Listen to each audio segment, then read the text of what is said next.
Good night, everyone. The topic: labels and identity, part 1. Race, who's black? Who's black? The thing is that we use terms and we apply labels without perhaps considering the history behind those labels. We sometimes may use labels without fully understanding the reason they are there, or even if you don't understand the reason they're there, fully understanding why you use a certain label. And certainly those labels can be divisive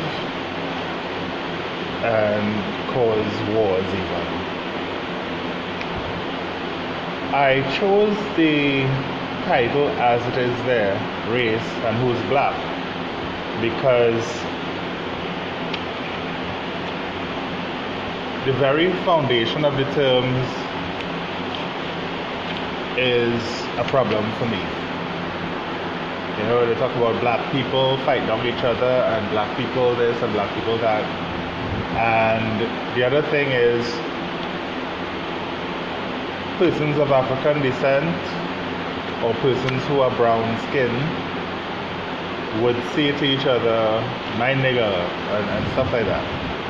And before I get into the other terms that are associated with black, I want to say that I've never met a black person and I've never met a white person. Now in school I learned colors, and black is like absence of color, and this is white. I've never met someone this color, so I've never met a white person. The other thing is, we as persons who are brown skin or otherwise have adopted these titles even though they come from sources that were derogatory to us.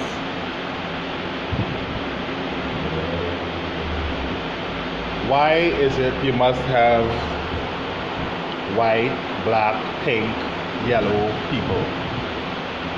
We're all human beings, yet we have categorizations, and even within the same race, you have castes depending on the skin tone.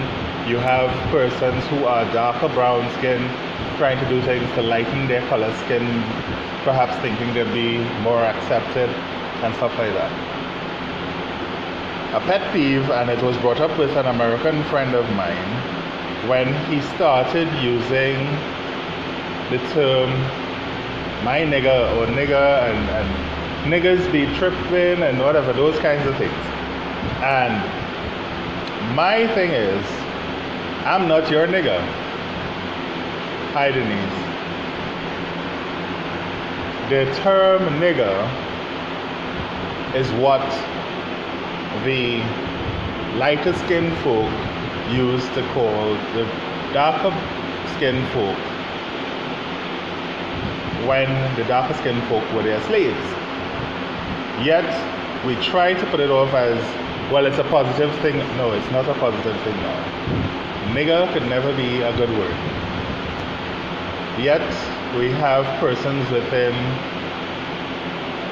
the brown skin or darker skin segment of society using that term as though they came up with it, as though it has a positive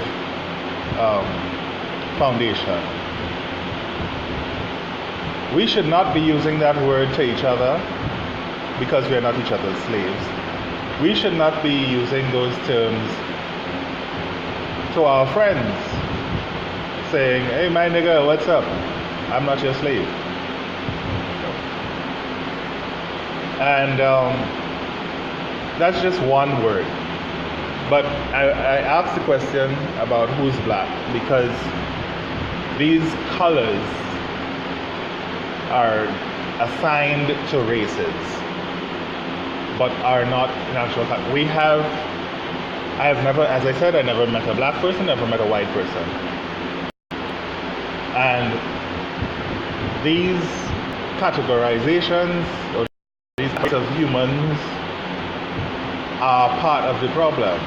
We so want our own identity, we accept the term black as what it is, but either I would say you're brown skin, you're of African descent, or something like that. You're black, you're white, you're called Chinese yellow and other things. Those are terms where those originated are not from a positive place. And as long as we continue to use negative terms to describe ourselves, those who came up with those names and those who came up with those terms all those hundreds of years ago are probably smiling because they have left a stain on us that we accept this code of, like, okay, black people and white people, and even in speaking to some, I would say, established or sound jobs, persons with good jobs and or have good careers from the US and even here, who are of African descent, when they speak about white people, it seems as though they are still working towards being as good as a white person. Because we continue to use this term, yet we wonder why a lot of us perceive white people as being better than us. Again, I use the term because you're all familiar with it, but I personally don't ascribe to the term white person or black person, and I have Caucasian friends and I tell them the same thing. I said to them, you're not white, I'm not black. You're lighter skin color than me, yes, but I don't like those terms and I try not to use them. I would say if you're of African descent, certainly. I mean, if you go into my heritage, certainly I have diverse races on both from 3 or 4 continents. So it's hard for me to be racial as well. But hi Rachel, how are you doing? As I say Rachel, I see Rachel online. Hi. Yes, so getting serious again. My peeve is with how persons of African descent especially treat themselves.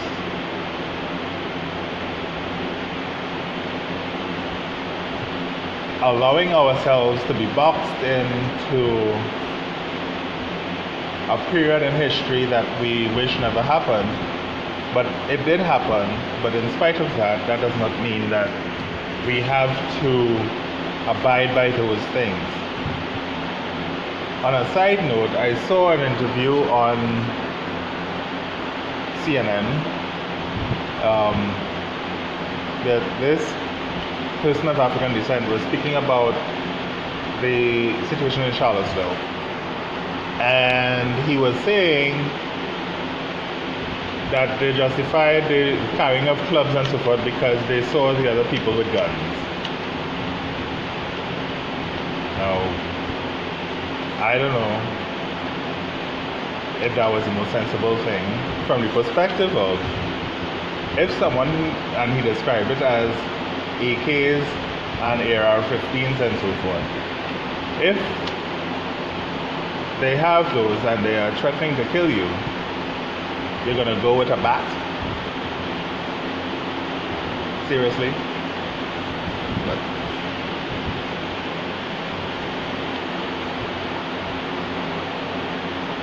these labels, whether it be race, gender, sex, sexuality, everything else, divide us. You would think that it brings communities together. Like, okay, the persons of African descent would come together. You would think that persons who are lighter skinned would come together. You would think that persons who are gay, bi, trans, etc. would come together. But even within all those labels and all those categories, people still fight down each other. Because even within the East Indian community, well, not, I wouldn't say here or in India or whatever, there are castes even within different shades of color, different treatment is given. Even within the Caribbean, it's famously talked about cake soap and stuff, and a lot of people use it to get lighter skin because they perceive themselves as being better that way, but they're also perceived by others as being better that way, otherwise they would not have bothered doing it. So we in ourselves have this false sense of not being good enough because of our skin color, or because of where we come from, because of our sexuality, because of the economic background we're from, because of the country we're from, because of the village we live in. All these labels divide us, and all these labels bring us down. We have to love ourselves as we are. If everyone were created the same, I don't think this world would be very exciting. I don't think this world would be very nice. If all of us were exactly the same, well, for one, if it was the same gender, if it were all the same skin color, all the same shape nose, all the same, we wouldn't be able to tell the difference between one another, except when it comes to creativity. But our differences is what makes us beautiful, but we take that as the negative. I believe we are created differently so that we can appreciate each other more, but instead we hate each other. I want to focus on race tonight, but of course the labels are far and wide, as I said, on many areas. And I'm not entertaining comments until I was finished with my opening statement. And I really want to welcome people now to say anything relating to race, labels and identity, how you identify yourself, if you identify yourself. Because the other thing, what I was going to say relating to black and white, in this country there may be some persons who are mixed, who may think they're better than a pure race, or who may be lighter skinned, who may think they're better than. But if they go somewhere else and they deal with the sick, evil people that you call white supremacists and so forth, we all would be considered black. That word again. Or niggers. They probably wouldn't even bother to class Indians separate from Africans or Spanish, etc. So, what does that say? Why do we fight amongst ourselves? Why do we treat ourselves or people like ourselves or others so harshly? The world has enough challenges before we got into segregating based on race. And even though slavery in the formal sense is long gone, we allow ourselves to be slaves to several things daily. When you have corporations, staff, even if you're working for $10,000 a month in a company, or $15,000 a month in your company, but the managers and senior execs make 100,000 or 200,000 a month in that company. Are you not a slave to that company? You're getting a living wage as opposed to your true worth. When a company makes tens of millions of dollars a month profit, that means that in spite of paying you your salary, in spite of paying themselves a huge sum of money, they're making additional profit. That means that you're not working for the best possible income because you're a slave to the company. That's the modern form of slavery. But that's my opinion. Some companies have profit sharing and those kind of things to incentivize people to work harder, longer, and so forth. I like those types of companies. And I'm straying a bit from labels, but it has to do with how we see ourselves. And you working for $10,000, you're not better than somebody working for $5,000. That does not make you any better. We're all human. It's how you treat with one another is what makes it worthwhile. And we are falling short in that area. You know, and it really goes to even some parents pull back their children, telling them, like suggesting that certain jobs and certain careers are the path that they should follow. When the truth is that one should pursue what they love, what their heart desires are, because then you're not living the life you ought to live. I, again, do not accept the label of being black, white, gray, purple, pink, whatever. If I look at this skin and you want to put the color,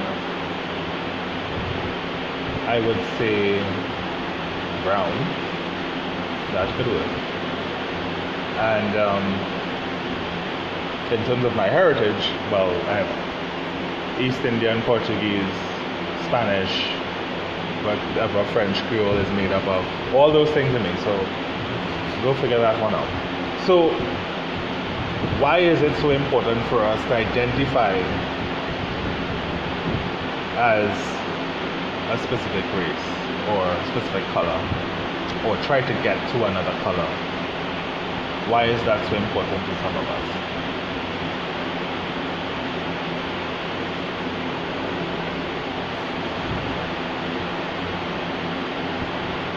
Why is that?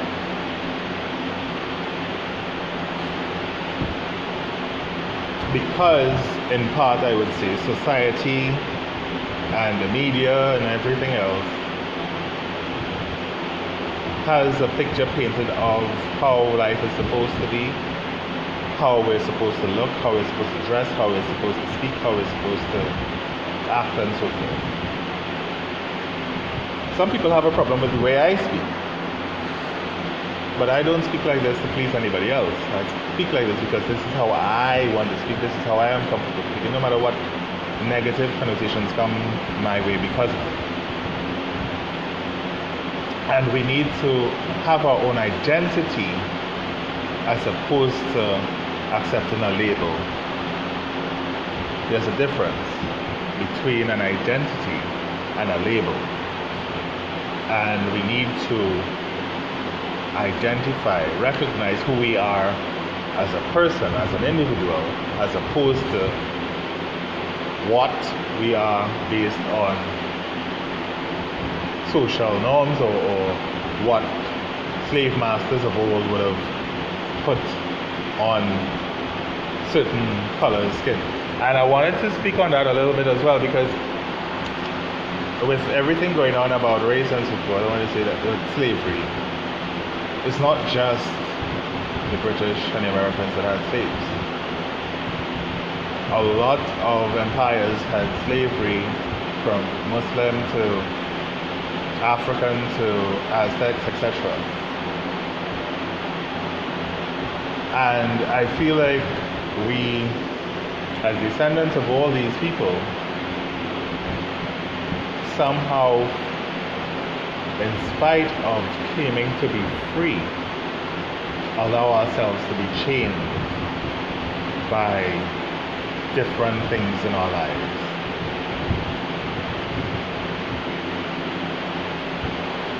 Labels are one chain that we wear. Now I hope you can compound and expand on what I'm saying so that you understand, hopefully understand and can relate to what I'm saying, so that I am not saying all this in vain.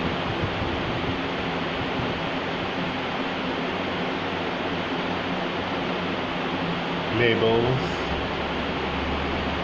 categorize us. Labels segregate us. Labels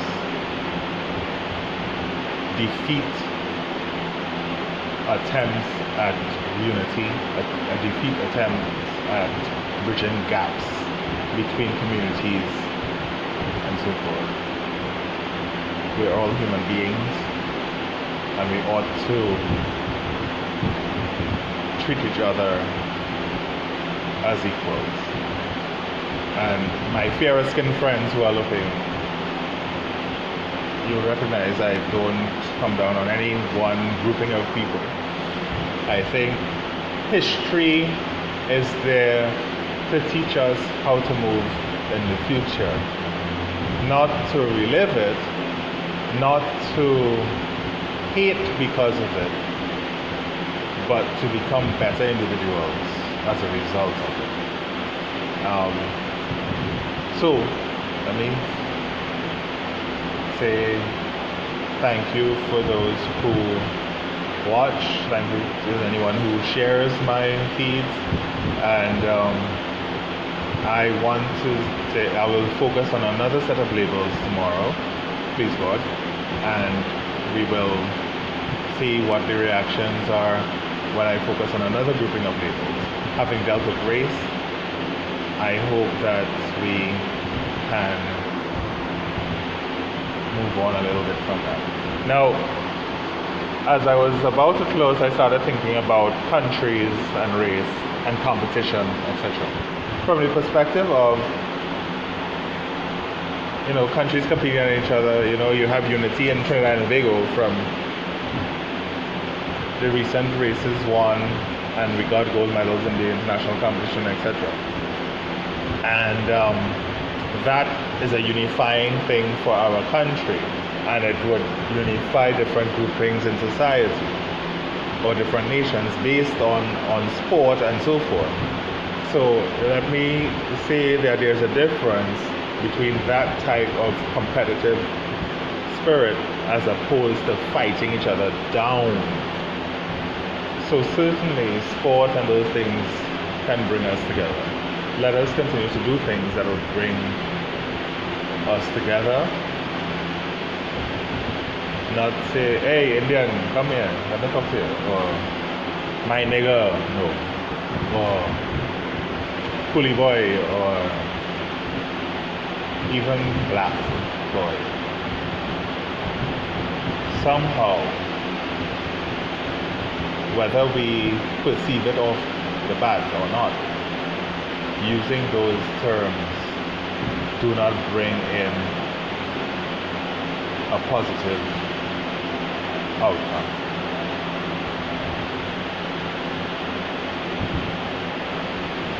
Okay, so Anthony just said he hopes we don't get like some countries. We have good people here.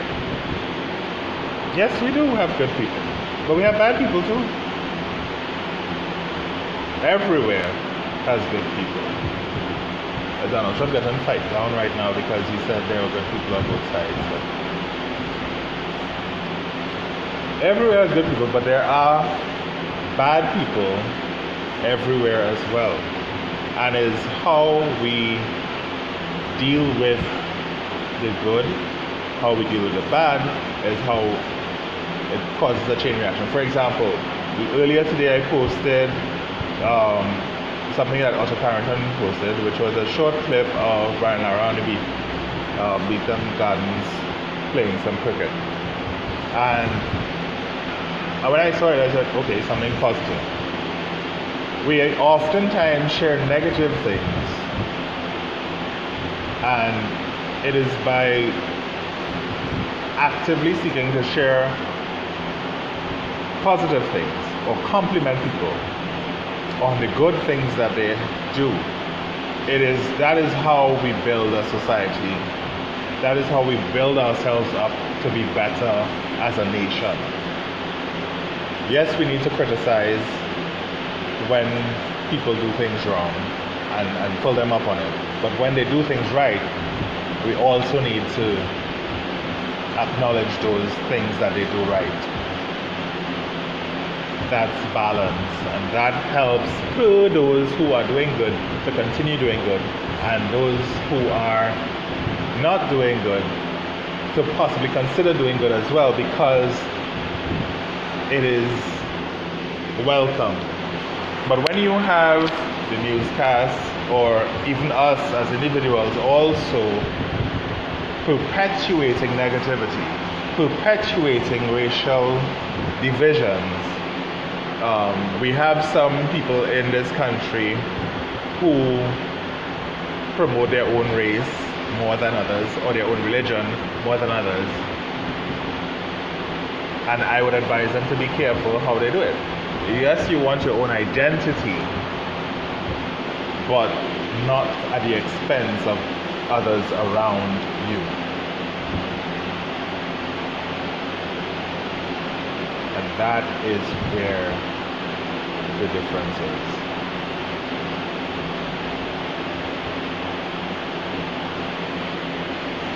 Love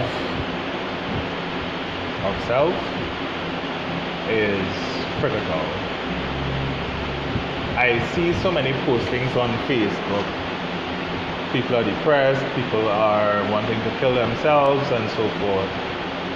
And to them I would say, you're never alone. Just reach out and talk to someone. But the spin-off from that is, what I'm trying to say is that a lot of times is trying to fit in that causes problems, or trying to be as good as someone else that causes problems, or you perceive someone else to be better off than you, and you're a problem. And again, a lot of those things come from labels and how you identify yourself. Identify yourself as a human being. Identify yourself as a caring person. Be a caring person. Be humane in your actions. And that's the only category I think that's important. Tribalism and race and labels divide us. There, the old adage about united we stand and divided we fall, and even though that has been around for so long, people still don't come together. People still don't unite because of racial divide, because of other labels and other identifying factors. But again, let me just say, let us identify as human. How about that? So, I'm not seeing any other comments coming up, so I'll just say thank you for watching and have a good night. Love those around you. Tell them you love them. Show them you love them. Thank you for watching.